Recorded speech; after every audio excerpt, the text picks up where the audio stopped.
Welcome to the Pebble in My Shoe podcast. I'm Miffy Hoad, your host here, and each episode I'm in conversation with my guest about the pebble in their shoe that has nudged them to choose a life that aligns them closer to their truth and authentic self. The pebble in my shoe is an analogy for an inner niggle or knowing that becomes so insistent that we have to pay attention. We can ignore it only for so long and eventually have to stop to investigate it, listen to it, and honor what it's telling us. It becomes a catalyst for action, to change something that no longer serves us. This can be something internal, like a belief or mindset. It can be about how we behave in certain situations or relationships. Or it can be something that changes our life trajectory, like ending a relationship, changing careers, or moving to a different place. Taking the action and making the change invariably requires courage, often a leap of faith, and at the very least, to try something new and outside of our comfort zone. Whatever the action or change happens to be, the pebble ultimately moves us to live more authentically and more aligned to our true nature. My intention for the conversations here is to inspire or offer hope to those of you who resonate with the stories shared, that you'll hear something that supports you on your own journey, and if there's a pebble in your shoe, that you'll find the courage to make the changes that align you closer with your authentic self. Thank you for being here, and let me introduce today's guest. Sarah Douglas is a sound practitioner based in Portlaoise in Ireland, who works with pure tones and channeled healing energy to provide calm and safe spaces for sound baths and individual sessions. With a background in music and a long personal journey of self-healing, Sarah brings sound to a new level where participants can access higher frequencies, light codes, and connect to their higher selves. The space she creates is for everyone to gain a deeper connection with themselves. Sarah, you're very welcome to the Pebble in My Shoe. Hi, Miffy. I'm delighted to be here. So when I mentioned the pebble in my shoe, what does that bring up for you in terms of your own story? Yeah, I think for myself, it's the feeling, like you say, a niggle. It's the feeling of being wrong or in the wrong place, or the square peg in the round hole feeling that you don't belong somewhere. But believing you're doing what's right for you, believing you're on the right path for yourself, but it's not feeling right. And blaming, I guess, from my own personal journey, blaming myself, thinking I felt that way because I wasn't right. And ultimately understanding I was on the wrong path for me. That the niggle was the feelings were trying to tell me, this isn't actually where you're meant to be going. And then there's a saying about plants. So when a plant isn't doing well, you often don't blame the plant. We look at the environment and wonder, is it getting enough water? Is there enough nutrient in the soil? Is it in the sun enough? And that's kind of for humans, for myself, I didn't do that. I just said, oh, no, it's you. It's you, instead of saying, no, it was the environment. And I think that's, for me, that's what the pebble would resonate with. Yeah. So what was your environment like when you were experiencing those feelings of being a square peg in a round hole, or not being in the right environment, but not thinking it was the environment, thinking it was you and all of that? What was going on in your life? Well, I had been on quite a long journey of healing and self-discovery. And I had a post-traumatic stress disorder, which I had kind of come to terms with, I was living with, and had healed to a point that I was wanting to work with other people. And I had had a journey very much influenced by music. Music had always been a part of my healing journey, like just listening to music on a loop, songs on a loop, pieces of music, always resonating with me, always helping me. And then I started with my own music, and I had a guitar, and I was writing my own songs, and the songs about my journey, all really, really helping me. And I started bringing that guitar out doing voluntary singing in places where I felt that me and my sound might be appreciated. And then I started thinking, well, it would be lovely to be professional, to actually work in this. And I thought I'd like to be a music therapist, which is a beautiful profession. And I thought that would be great. I could take my own healing journey to another level, learn more about music that I loved. And I started a long journey. I was 8 years studying music as an adult. I was full-time working and studying in the evening, doing night classes. I did everything. I loved it. Was learning guitar and piano. I had this goal towards doing a music therapy master's, so there was quite a high expectation. But somewhere along the road became much more difficult to walk for me. I found it hard because I had a post-traumatic stress disorder. So performances, the studying, doing exams, being put under scrutiny brought all the turmoil and the stress to quite a high level in me. And I struggled with that. I was becoming more and more unhappy. And before I had started the journey, I used to hear music in my head. I had little melodies in my head. I'd find them on the guitar. I'd no formal musical training, but I just had this love and I was hearing music. And it got to the point I was getting more and more unhappy and thinking it was me. Well, it's because of me. I'm not good enough. I'm not a good enough musician, and I have a problem in myself. So therefore, that's why this is the way things are. Can I interrupt you there? Because I'm curious about a couple of things, and I would really like to unpack them if we can. I suppose one is the environment that you mentioned earlier. And what I'm getting a sense of then is that the reason for your unhappiness was that the environment, all the stress and pressure of achieving and being scrutinized in examinations and all of that stuff was re-traumatizing you. Did that stop you having access to the music that you could hear prior? Or do you know that I don't know if I'm making much sense here, but I'm getting a feeling that there's a relationship between all of those things. So I haven't articulated that question well at all, Sarah, but do you get what I'm saying? No, absolutely. Absolutely. And that was the fundamental, I suppose that the problem, I lost my authenticity, which had been just for myself. The music was for me, and I had found a deep connection to sound and to music. And I think on my healing journey to love, I mean, I had healed from trauma. I'd found this space in myself that was starting to expand, I suppose, the beginning of my spiritual journey. And I wanted to share that. And when I was just singing in a nursing home or a daycare center with that guitar and my voice, there was nothing else there, just me doing what I was doing. And when I tried to take it to the next level, I guess, to make music more professional, to make myself more professional and then employable in a world where I wanted to do this, bring this sound and this love that I had for expressing the healing I had found through music. That was really what I wanted, but I didn't find a way to do that. And part of it could be the environment, because the environment for music is very much set up on a graded system and an ability and a performance. It can be very hard to express yourself that way. Nobody made me do this. I mean, I'm not saying anybody is to blame for my journey. This is my own journey.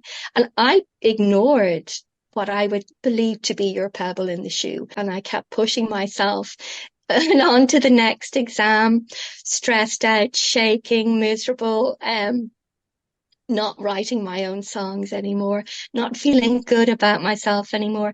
And I think there was this thing of, the path of least resistance. It's seen as this bad thing. I thought the path of least resistance was a terrible thing. You have to be challenged and life has to be tough. You must prove yourself, the nothing, no pain, no gain. So I thought that the struggle was very much the journey. To some degrees, I think it might be, but now in hindsight, the path of least resistance is the path that flows.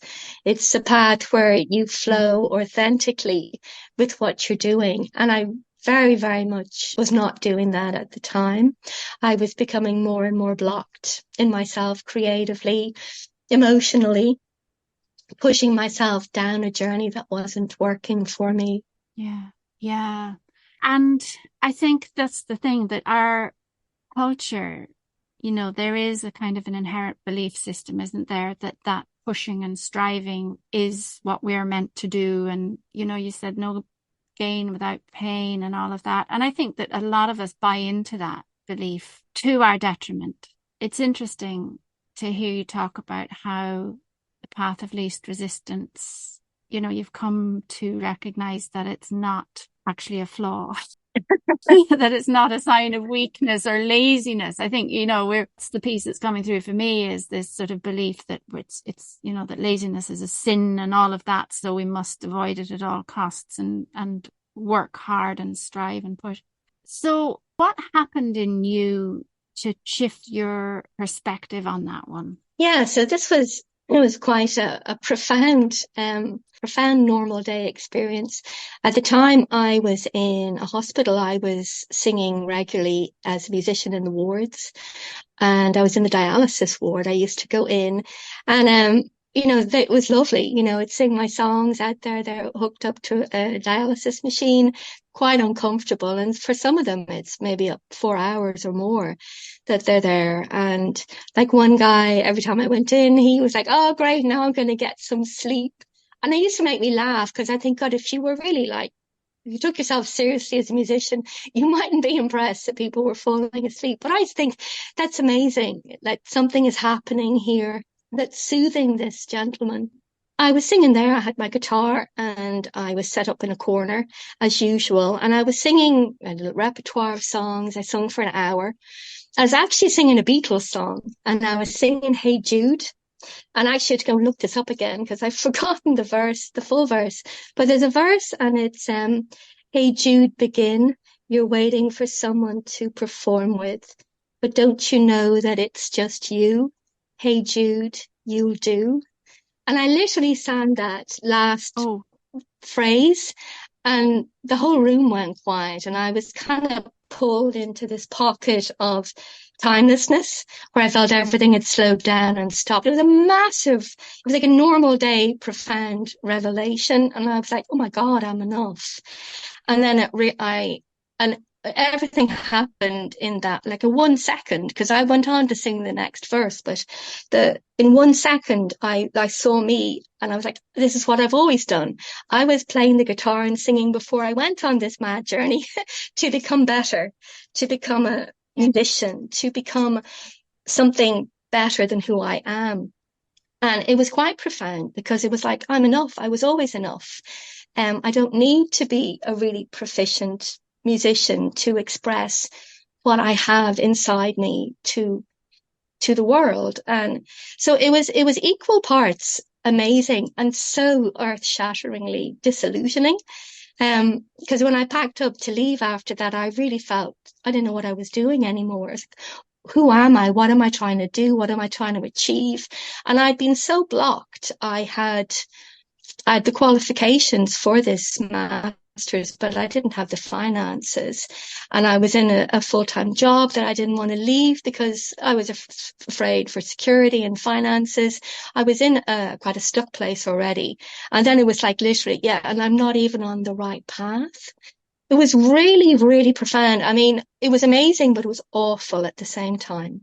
Yeah. Yeah. Oh God, when you read out the lyrics there, I actually got goosebumps because it's amazing, isn't it? How a seemingly simple phrase or something like that can have such an impact. And like you say, it's that mixed bag then of earth-shattering news to you that, yeah, leaves you wondering, well, what next? So what did come next? Like, how did you navigate through that maelstrom? Yeah, so this is where I sort of started to really come to an understanding of a path.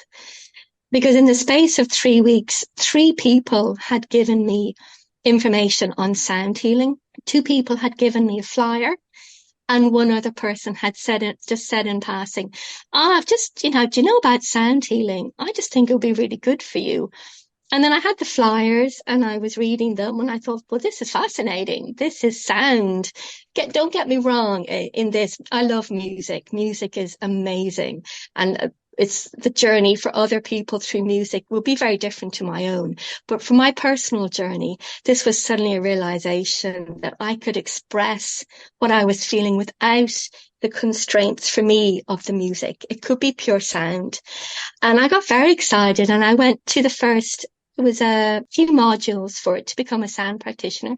I went to the first one, and I loved it. Was really interested in it. And I thought I'd go back. But, there is an ego, and I have one because everyone has one. And the ego didn't want to let go of all the years I put in. And, well, I could still keep going. I could still do the music. And that was an inner battle, to kind of go, but this is a beautiful opening here for what I really want. But it was hard to let go. We put a lot of time and effort into things. I think that can be a big reason why sometimes we don't want to let go. You invest not just the financial, but you invest emotionally in things. And then to let it go, it's hard to battle that feeling of failure, even though you're being presented with something ultimately for your higher and happier state of being, So there was a little bit of battle. I didn't go straight back to do the next module. I was sort of working through how I felt in myself. But ultimately, I pursued it, I did my case studies during the crazy times when the world was kind of shutting down and opening and shutting down. I moved out of Dublin and I was living by a forest and I was doing these case studies and I really started to have a sense that I was on a different path, that I was moving to a very different place. And again, equal parts scary and equal parts really exciting at that time. Yeah, it's interesting that you make reference to when we were all sort of experiencing lockdown and stuff. I've spoken to several people recently who have expressed how actually they enjoyed that time. And I know that it wasn't all roses and fun for everybody. I appreciate that. But for some of us, it was like a relief. It was space to breathe. It was space to actually reassess from that high speed, high paced, people in your face to kind of having all this scope to really explore ourselves. And so I'm interested to hear that you experienced it that way too, and that it happened to coincide with this time in your life when you were maybe needing that space to explore yourself. Is that fair? Yeah, absolutely. I mean, I feel very blessed and very grateful for the experience I had through COVID. It met me where I was and I was like, right, I'm going to make some changes, but absolutely it did. And because I had to let go of all the things, I had filled my life with a lot of distractions, that I enjoyed, but, yeah, and suddenly I was just with me and the sound. It was absolutely beautiful. I was in a forest. I was taking my Tibetan singing bowls into the forest. Yeah, there was this whole new space that opened up internally and externally for me. And it was a path of least resistance. Like there was nothing I had to do. I didn't have to prove to anybody that I could do this. I mean, obviously you need to study it, but it's not like an examination study. It's an exploration of sound and how to open up to it. And it felt very natural. I felt like a purpose. And a lot of those feelings I had experienced of wasting all this time studying music, that was very hard I was like, oh my God, I wasted my time. And I started to see that in a way, all that time had cleared a lot of resistance and I would think now energetic blocks in myself, to giving myself the right to be me, my authentic self. And I started to see that everything is part of the journey. And perhaps if I'd listened to the niggles, I could have got off that path sooner than I did. I do believe that everyone's path kind of keeps showing you what you need to know at the time for who you are. It would have been nice perhaps if I had left it earlier, but when I did, I was just so grateful. And I saw how much had been shifted in me because I didn't have any of that self-doubt when it came to expressing myself with the sound and using my voice. I got my shruti box during that time and everything just felt so free and clear and connected, which maybe it wouldn't have been if I hadn't had the journey before of not feeling that way, so maybe there was a need for contrast. Yeah. And there's something coming up as you talk for me around ripening. There are seasons and times in our lives that we go through, and there's something around something within us ripening in that time that we do have to actually go through some of this stuff. It's curious. Can I ask you then, Sarah, about intuition and how it manifests for you, your kind of relationship over the course of your life with intuition? Yeah, so that's an interesting one. I mean, intuition for me for a long time was through my feelings, and not being happy. Literally, there could be no stronger intuition really than your insides telling you this is not what I want and I'm not happy. And having listened more and more to myself, I've discovered that there is quite a clear voice that can come through. It comes through my, to say it comes through my stomach, but they say that the stomach is the second brain. There will be quite a clear voice, and I can now, a good few years on from this, I can hear it quite clearly. And I would also say I get intuitive guidance. I do have a spirit guides, which I do believe we all have. I think for some people, they experience them clearly only as feelings. You get just a feeling that this isn't right for you, or an unhappiness somewhere. And then when you're not there, or a feeling when you're not in that place, you feel relief. And when you're in the company of somebody or in a space and you feel that constriction, you don't feel as you breathe as easy. It's your body is saying you're not happy there. But then for me, as that got stronger, I'd get a clear voice saying, I don't want to be here. Or sometimes a voice coming through quite loud, you need to move on from this. This isn't right for you anymore. And that's got stronger for me, as I would say, since I feel I've stepped more into my authentic path, which is the sound. Since I've stepped into that, so many doors that were closed to me before started opening. I got a grant. I found a way to go part-time at work. And then eventually I moved to where I am now in Portlaoise, and I've left my job. But I wasn't happy in my job. It was my day job for the rent. Again, nothing wrong with the job, but I was stifled, my creativity and my ability to be me. And I was so unhappy. And literally it came to a point where I woke up one day and my body refused to leave the house to go there. And I was like, okay, we've had enough. And then getting quiet and listening, hearing the voice. This is not where I'm meant to be now. It's time to let this go. It's time to move on. And I think developing a trust in that and learning to trust it, I think it's sort of a push and pull, give and take thing at the start.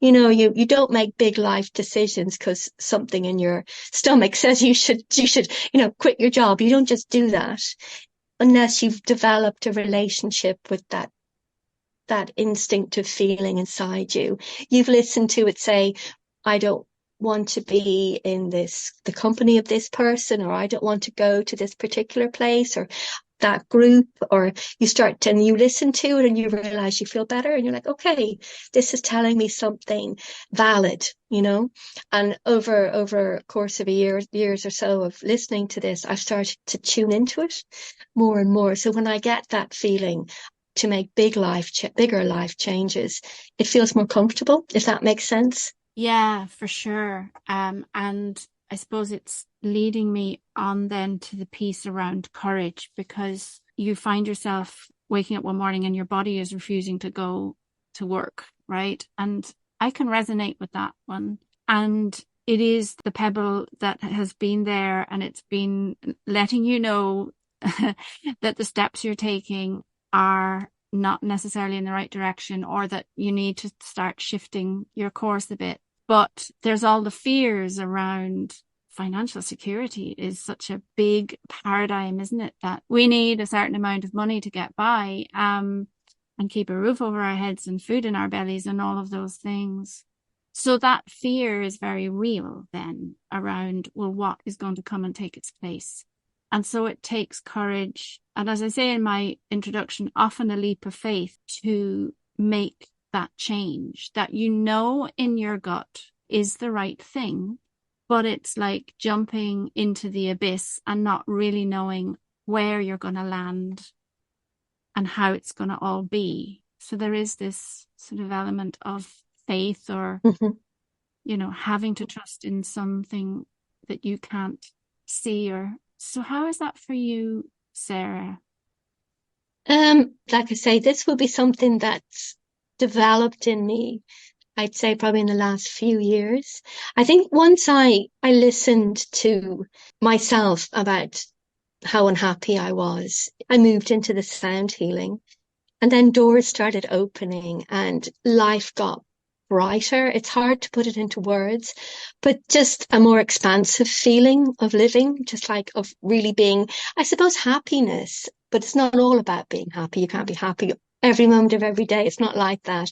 But happiness in being able to feel everything and listen to it, I think, you know. And I started to see that the ego part of myself that had kind of guided my life for a long time before I jumped ship to the sound healing, and I kind of said I had to prove I wasn't good enough. I needed to prove I was a really good musician before I could go and help or work with people. I needed to prove I could, I don't know, even I can't even think of the way I used to think anymore, but once I realized that I didn't have to do that, that I could just be me, I was enough as myself, then you really start to open up to this is a very hard question. It's very hard to put it into words. I know what I want to say, but it's very hard to put it into words. It really is a feeling. And I think to be able to hear your intuition and trust it, you need to be in your body. And to be in the body, you need to slow down. There's a big part of that is slowing down. And the ego doesn't want us to do that. And society doesn't want us to do that. You know, society wants it to be fast paced and wants people to go through the systems that are set up, the institutions that are set up, and they are graded and exam based, competitive based, contrast based, proving based. You must prove you're good enough. They're not based on the I am good enough before I start premise.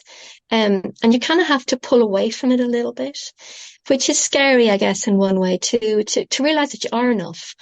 And then you start to, for me, you just starting to trust this feeling, taking little chances on your intuition, like calculated risks. You know, you don't, sell the house and move across well, some people do and it works out. But for me, it was more just listening to, the little things. The more that I've tuned in, the feelings have become stronger voices. And I would have a spirit guide team that I listen to. They do come through very clearly, and they do come through in language for me. I think some people get senses or signs, but I do get full on, conversations. I hear the full words of something, and that will always come through in a gentle, non-judgmental, non-fear-based way. So if my ego is trying to tell me about something, it's usually about why I'm not good enough and I have to go there and do it. Or when I'm getting a really natural guidance, it's always about just love and this would be a really nice thing to try. If you did that, you'd probably feel way better about yourself. These kind of things come through, there's nothing ever bullying or aggressive where the ego can be. You must stay in the job. What are you going to do if you leave your job? You'll have no money. You'll starve. You'll be thrown out of your house. That's not intuition. that's the ego and fear. Whereas the intuition will be like, well, have a think. You have money in the bank, you have enough time to get another job. If that money, you have enough money to get by till then. They're very rational, intuitive guidance that helps you make decisions. Yeah, no, that's really helpful, Sarah, because I think this is something that comes up over and over again. I find it with clients, it comes up, when is it my intuition? How do I know it's my intuition? How do I know to trust my guidance? How do I know to trust my gut? And you've just described that really beautifully, that the ego speaks in fear-based bullying tones, and your intuition and your spirit guides don't. They speak lovingly, encouragingly, and empathically, and maybe make suggestions, but certainly don't, sort of say, you must do this. So that I find that really helpful. And I've learned to use a journaling technique whereby I tune into my spirit guides and write. You have to be so present with the nib of your pen, because it's really just one word at a time comes out on the page, and it's a lovely process. But I'm always blown away by the level of kindness and love and encouragement and affirmation that my guides give me through these journal entries. They're never the way I would write myself, or and so that's how I have been able to really hone my communication with my spirit guides. And yeah, it's lovely to hear you having sort of similar experiences, only it's that love and that guidance and supportive sort of message that they give us. And being able to filter it out from the egoic bullying that goes on in our psyche as well. What about now, Sarah? What's happening now for you? You have talked about how you've left your day job, so to speak, and you're now working as a sound practitioner. So what's that like? Yeah, so I would say I'm where I was, but just a little further on and a little bit more expansive. My ego is still bullying me. I'm still having, I've become self-employed at what I do. I still have that part of me bullying me that we're not going to make it. We're not going to have enough money. We're not going to make it. We'll have to get a part-time job and it's not going to work out. I mean, that's still there. It's not like it all became suddenly completely a garden of roses. But the part of me that trusts in the journey that I'm on is much more expansive now. So I can kind of hold that fear. It's not pleasant, but I can hold that fear and go and maybe be with it for, a few minutes or however long it's there, and then step away and go, yeah, but we're going to keep going anyway. And I feel it's going to work out, and the doors keep opening. That's the part that keeps blowing me away, really, is that the doors keep opening and meeting new people who want to, work with me. They're bringing amazing things to the table and would love what I do to add to it. And that just brings up so much gratitude for me. I get so excited. You feel kind of quite childlike with that. I can't believe this is happening. And when I can stay in that, when I stay with that feeling, that this is a guided journey now, that I'm stepping into my authentic, what I feel is my life purpose. I really feel this is what I get so excited about. I feel this is absolutely what came here to be, perhaps, so that's that is where it is. It just keeps growing. It keeps expanding, and there is no knowing where, I think that expression, no knowing where the growing is going. I don't know where it's taking me. Oh, I love that. I don't know where no knowing where the growing is going. I love that. Yeah, so I don't know where it's going. I don't know what's going to happen. And that is hard for my ego. That is hard for me as somebody who's grown up in the system that we live in. And, where you have to know, you have to plan for the future. You must have your life insurance, and you must have your mortgage, and you must have your security, tied up in investment and Yeah. in material Pension pension plans. plan. And like when you don't have that, and you're like saying, well, I'm really just trusting the feeling in my stomach.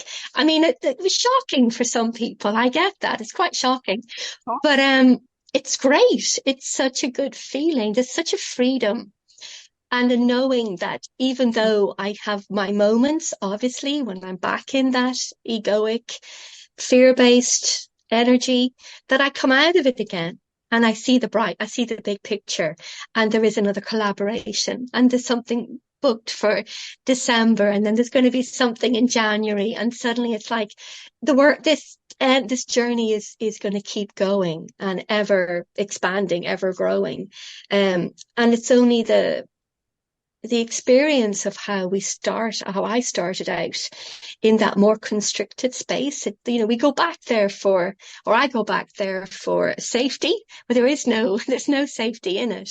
The safety is in It, the yeah. expansion, of trusting myself and where it's going. Yeah. Yeah. Beautiful. Can you describe your work as a sound practitioner? So, when you're delivering a sound bath, like what's happening for you? I'm in my element, to be honest. I love it. So a sound bath it's an immersive experience. So people will come and they lie on yoga mats and they get cozy. They bring duvets or blankets, pillows, all very cozy on the floor. And they're taken on a journey through sound. Initially, I would do a meditation just to bring us all into our bodies. We can experience the sound. And there'll be different instruments. The Tibetan bowls, gongs, drums will resonate with our deep tissue into our skeleton. So it's very much a relaxation from the inside out. We just start to relax. And as the frequencies get higher, there's crystal singing bowls. I use voice and shruti box of a tongue drum. And the frequencies get higher, it'll move into like the organs, out into the auric field. We have our mental and emotional body in our auric field. And it's just a cleansing. It's like a shifting and a cleansing of energy through sound. We're all frequency. So I would clear my energy first. I'm very aware that energy is channeling through me, and I'll meet my own guides while I'm doing this. They'll tell me who's present, and sometimes there's different guides will be present, and we are channeling only pure light, white light, and very cleansing, gentle. And the intention is always for relaxation, for people to release what they're ready to release stuck energy, blocked energy. And at the end of it, then you can have people asleep. Maybe people fall fast asleep. They get deeply relaxed. Some people would have an altered state of consciousness, which is where the sound has entrained the brain wave. So it goes through the ear and the auditory nerve, and you can entrain the brain waves down from our awake state of beta down into more meditative states. So people sometimes see flashing lights. And then sometimes people have full experiences, they meet spirit guides. One lady was bringing in Reiki codes at one point. There was a beautiful woman was bringing in Reiki codes, and to tell me afterwards, people can have very profoundly amazing experience, and then it can just be a very lovely, relaxation experience, but on a deep level. And you can see it in people's faces, the deep relaxation afterwards. I've enjoyed sound baths myself, and one in particular, I did have one of those profound sort of experiences and got a very clear message from one of my guides during it, which, really resonated with me at the time and has stayed with me as well. Yeah, it's lovely.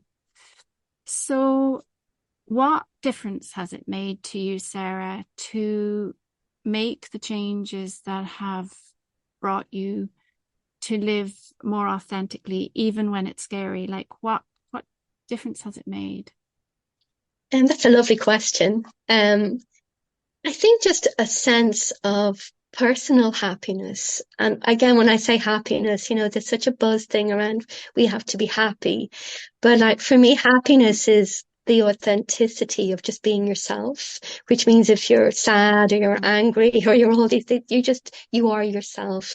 And it's very much brought me to that, to listening to myself. Whereas before I really denied my unhappiness and my anger and my frustration at not being happy in my life, not being feeling fulfilled, not feeling heard, very much not feeling seen for what I felt I was trying to bring through me. There was this energy I wanted to share and I wasn't sharing it. So the difference to when I can do a sound bath now and people experience what I felt I wanted to bring to them. It's unquantifiable. It's such a lovely feeling of just, yeah, I mean, it's just a sense of purpose, a sense of fulfillment, um, and just a general enjoying my life, going from black and white, I think, into color, where you're feeling it's not really what you want. You're not seeing clearly to maybe, you're in the play, but you're the understudy and you're always wishing you could do more or bring more to suddenly having the leading role in your own life. And that's a massive thing. It's a massive thing to feel that you're not in control of anything, but that you are at the wheel of the vehicle of your life. You're steering it in a flow, which is very much how I feel. Like I don't know what's coming up next, but I very much trust that it's for my higher good or for, the betterment of my own life and development. And I think it brought me to become much more curious about my own journey. Like who am I? What am I here to experience? What else is there that I didn't know I was really here to do, or that I would get so much, fun out of doing? Yeah, it made me more curious, I think.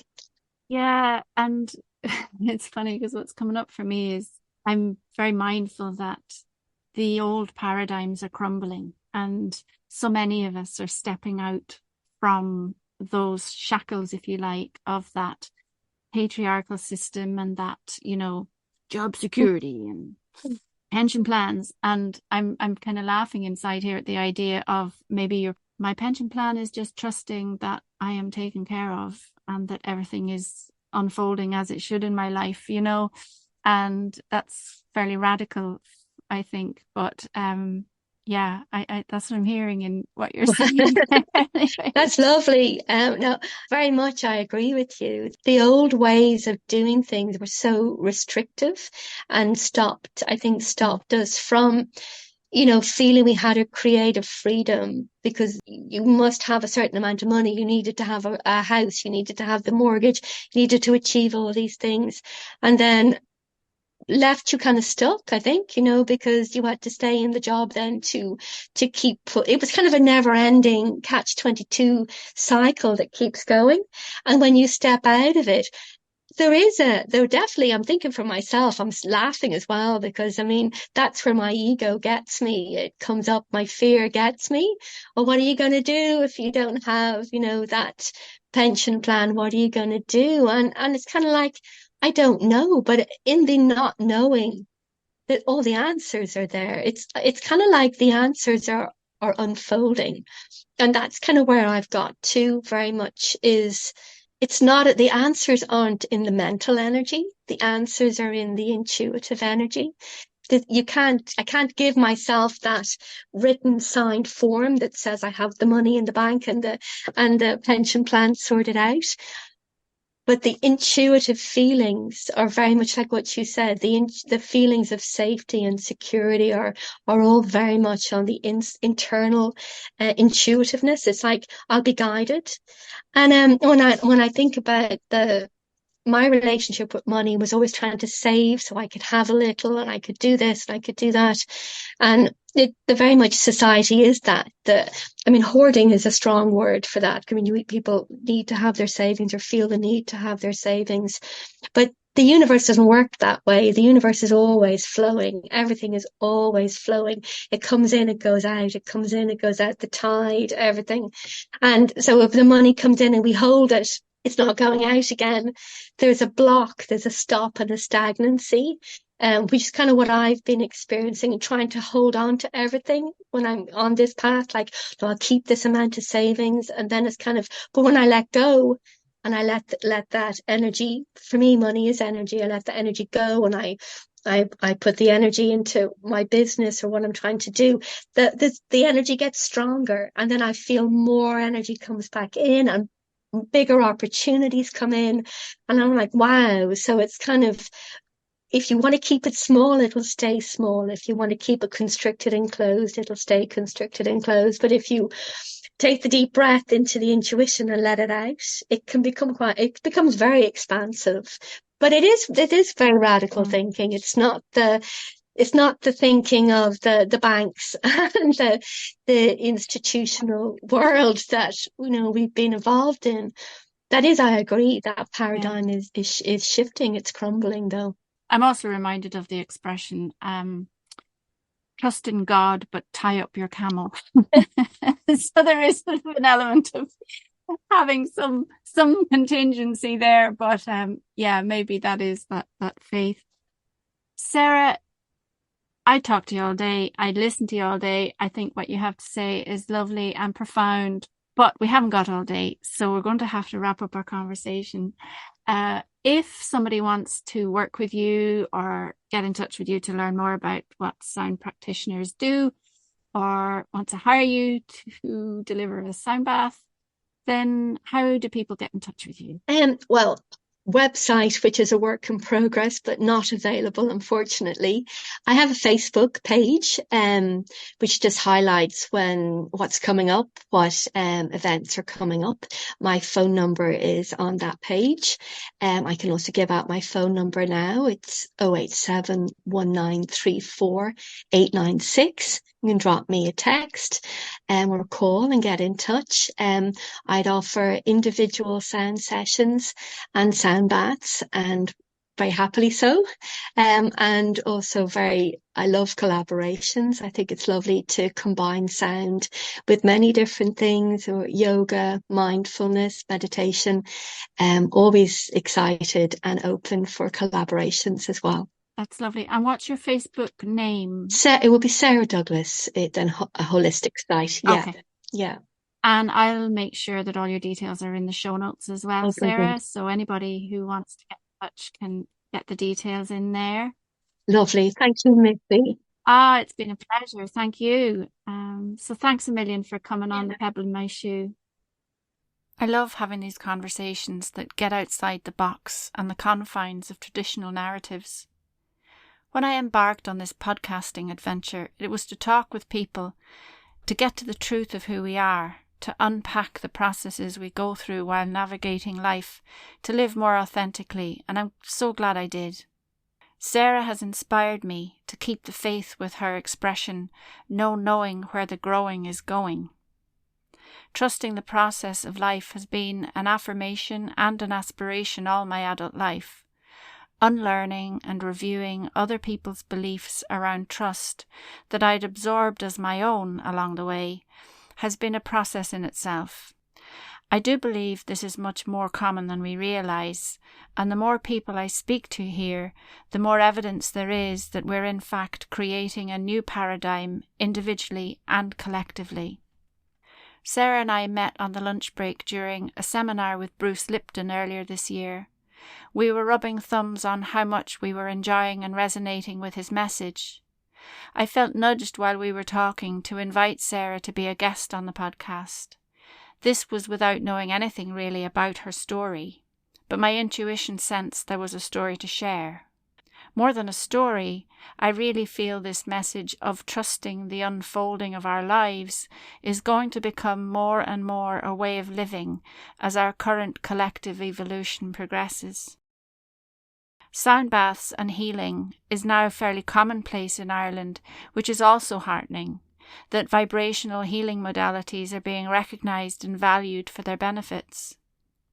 Even the language of energetic frequency is much more common, which is a relief for those of us who have been caged about such matters historically for fear of being demonised or labelled as oddballs.